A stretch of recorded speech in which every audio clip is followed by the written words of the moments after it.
When you have a lifetime of chronic stress and chronic anxiety, your body may have the symptoms of it, although you may not be emotionally or cognitively feeling it, because it's like the lobster in the pot of hot water. That temperature has been slowly turning up over a lifetime, and eventually it's going to show up in your body.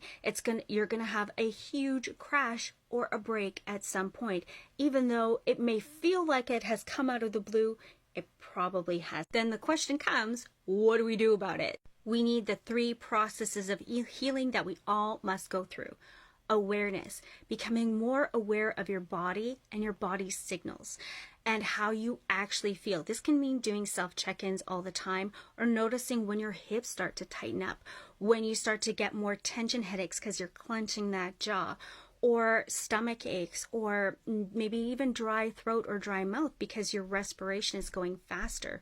When you become aware of your body's cues and what your body is trying to tell you, then you have access, which is number 2.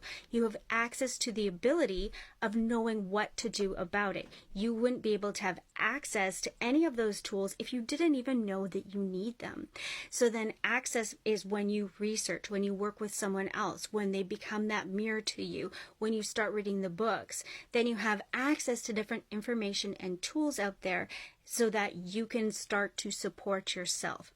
And the third one is application, actually using those things, actually going to therapy, or actually getting coaching, or actually writing in those journals. And it is a big process, particularly if you've never had that self-healing or self-regulation kind of mentored, like shown to you in the past before, or if you're just exiting a toxic situation.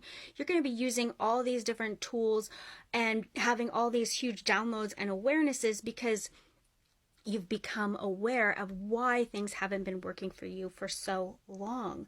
And we start to recalibrate our body, we recalibrate our nervous system, and we recalibrate our own relationship with ourselves. Because we have this thing called the window of tolerance, and our bodies have it too. And if we've lived a lifetime outside of that window of tolerance, we start to feel that stress, and it weighs down and it lives in the tissues, and we're more likely to have chronic fatigue and all sorts of other things happen to our bodies because we come to a point where we just can't take that strain anymore. And that's when it almost feels terrible. We start to feel the weight and the grief and the consequence of a lifetime of living outside that zone of tolerance. And we feel it, we process it, we get new tools and awarenesses, and then we start to move forward and start to feel better. But it can be a process.